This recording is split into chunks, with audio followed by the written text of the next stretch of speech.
Okay,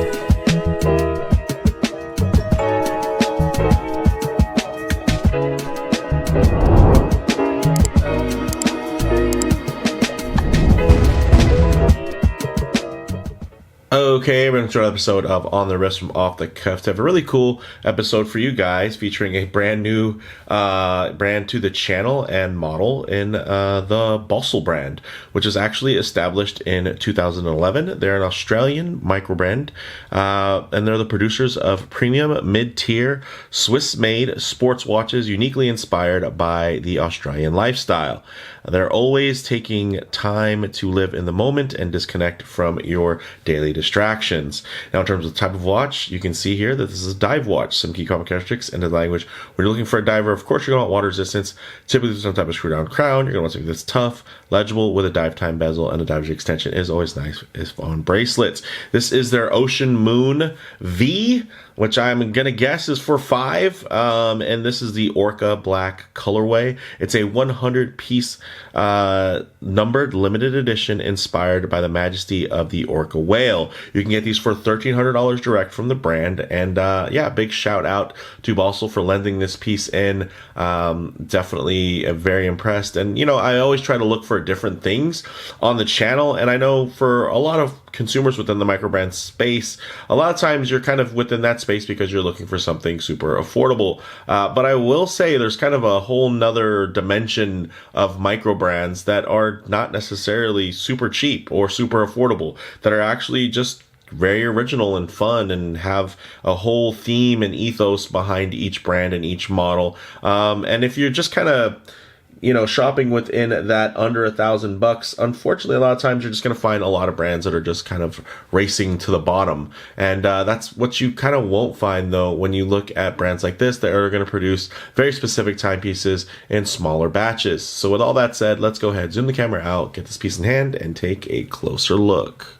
Okay, guys, let's go ahead and check this out. So really cool dial. Of course, it's going to be more on the simple side in a lot of ways, but I do like that they have added a lot of very cool details, right? Like you can see that kind of fume gradient dial. And of course it's a sandwich layout, but you know, the numbers and everything, that the text, even just the layout there, it's more original. You're getting 12, 4, and 8. And then of course on that inner rotating bezel, it's going to be very dynamic and very visible. The nice thing is it's visible also in the dark thanks to a really nice application of lume here. But you guys can see not overly ornate or complex when it comes to the design. This is really meant to be a tool watch. But one thing that is definitely quite thoughtful and ornate is going to be the little sand capsule there on display within the actual watch crown. So that's pretty cool. The other crown is going to be, of course, to operate that inner rotating bezel. You're going to see the other side is going to be, quite minimalist, fully brushed. And I think that, again, goes along with the theme of being more function forward. Of course, I think they do have a very nice eye for design and color play. I do like that they have, of course, the pops of orange. I like here where they kind of blacked out this kind of inner crown guard portion that protrudes. And then, of course, blacking out the crowns, even using, matte finish here and then a glossy finish there. There's just little touches there that I can really appreciate. And you can see, again, with the really beautiful namesake, let me give it a quick little wipe here to clear off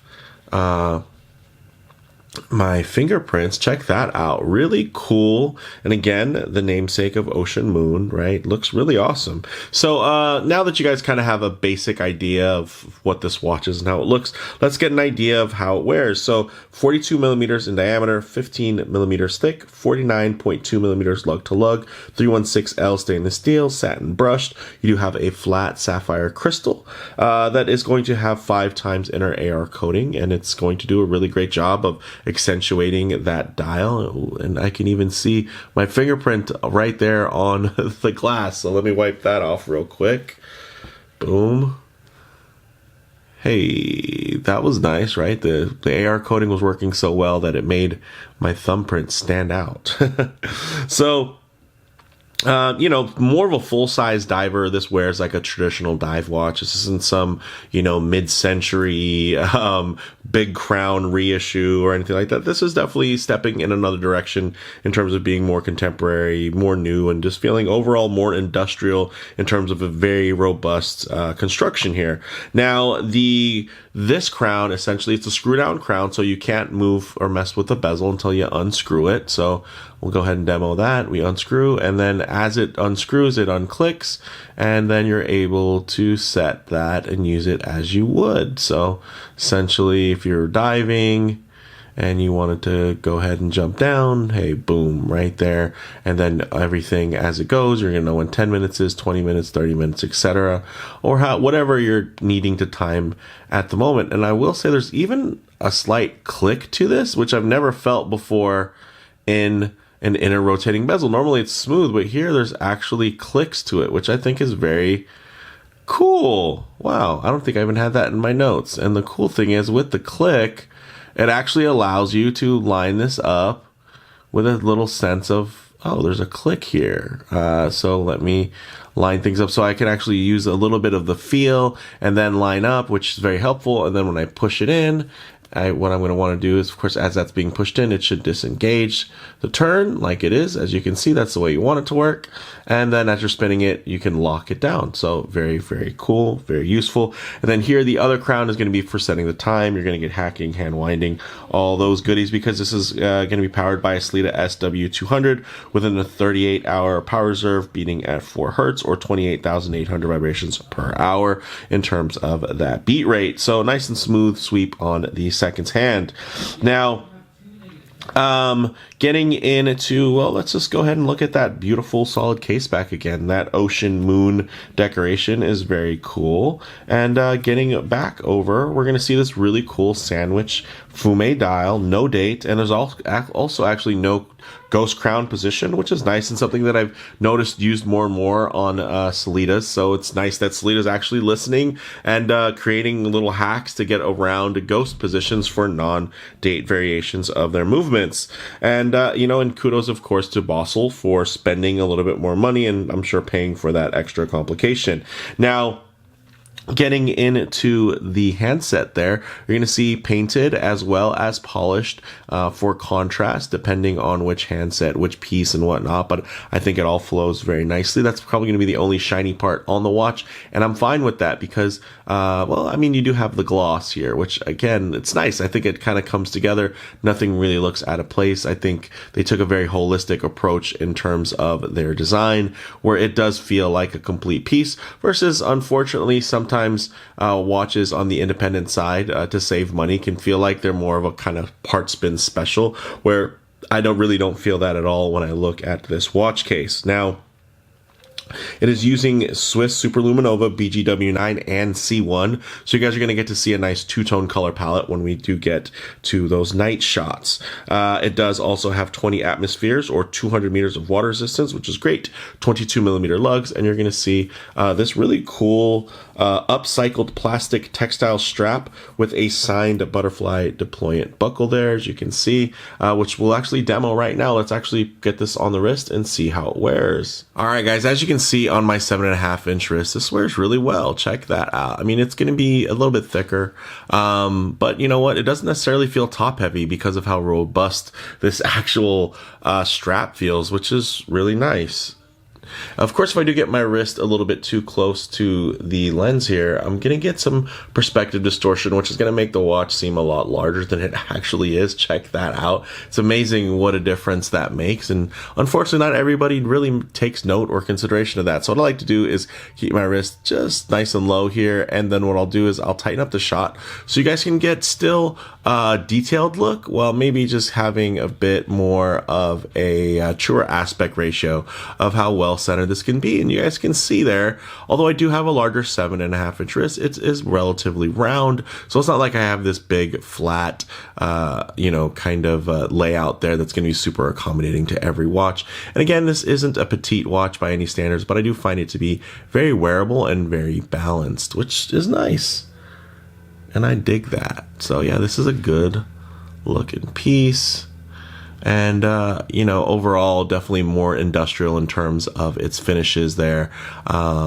And I think it goes with the theme, so it doesn't feel like it's missing anything, doesn't really feel unfinished or anything like that. It's just not trying to be, overly ornate or decorated in terms of, a bunch of complex transitions and, in between multiple finishes and facets or anything like that. This definitely wants to feel more organic to your wrist, and I think it does a great job of that. So with that said, let's actually get it off the wrist, set up for some loom shots, low light transition, and closing thoughts. Okay, let's go ahead and hit the lights here. Yes, as you can see, very nice. Even if I maybe use my hand to try to darken this up, some of the reflection in the room. Really great contrast between those different tones of green and blue. And yeah, you see that, hey, it's doing the sandwich dial correct, right? And a lot of times, unfortunately, there's brands that will get that sandwich aesthetic, but not get any of the advantages like having that really beautifully, thickly applied loom that really just pops. Very, very legible and very function forward, which kind of goes with the whole design. Now, one thing I always like to work in is a bit of low light transition though, because you're not always going to be out in the middle of a field enjoying direct sunlight. A lot of times you're going to find yourself coming in and out of buildings, walking underneath overhangs, or just hanging out underneath the shade of a tree. So it is nice to see what these colors, textures, and finishes render like in less than optimal lighting. Maybe include a bit of harsh lighting, which typically could expose any types of production defects. But all you're going to see here is just a whole lot of wow factor, guys. Check out the play. What I really like is how dynamic this dial is, right? So from the pop and the size and the scale of the numerals and that legibility to even the way that they make that flow by giving you a bit of visual interest, but it's transitional, right? The dial itself is going to render something like a black dial most of the time, but then you're also going to get other hints of grays and warm brown tones as well. And of course, that texturing is going to be able to tie in beautifully to the beautiful satinization of the case itself. So yeah, I'm digging that. I think they did a great job just adding a little bit of pop and a little bit of play to an otherwise, very sedate and industrial design, really that has a function forward aesthetic while still giving you some nice little details that you can really kind of enjoy and appreciate as you kind of take this with you on your daily adventure, right? And as the light shifts, as the day, comes to an open or a close, you're going to be able to have a little bit of visual interest there that you can really enjoy. So I'm digging that a whole lot. Now, getting into closing thoughts, guys. On the wrist, it might wear just a touch tall, but I think it still suits the more robust and industrial design language, so it doesn't feel oversized by any means. I think it feels just right for what a design like this should be. Like, I would be a little thrown off if this was a 38 millimeter watch. So the fact that it is a 42, it definitely feels full size and it feels the right size, which is nice. Now, in terms of model variants, definitely check the site links for options and availability. I'll leave those links down in the description. In terms of comparable models, yes, kind of twin crown compressor-style divers have really seen a recent resurgence, but I think Bausele has really managed to give us something that's much less retro than the majority of the market, while still feeling quite clean and familiar, right? So it's nice that you're getting that dual crown, you're getting something that looks very nice, very bold like a dive watch, but it doesn't necessarily feel old or vintage-esque or vintage-inspired or anything like that, which is refreshing because so many watches today definitely go that route, and that's great. I enjoy those watches, but it's also nice to have something that is just on another end of the spectrum, feeling more contemporary, more bold, and just more fresh and new and sporty, which I think they do really well here. Now, in terms of the bottom line, guys, if I was to sum this all up, the Oceanmoon really offers a distinctly overbuilt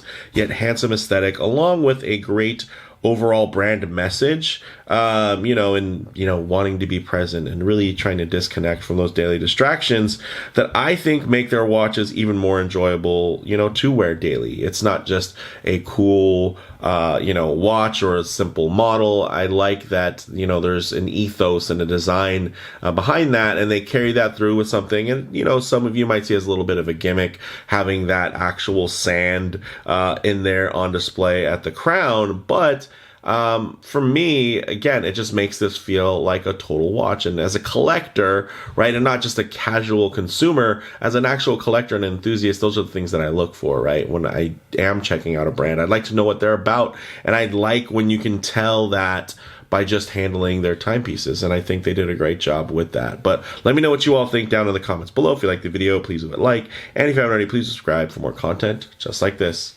Thanks, guys.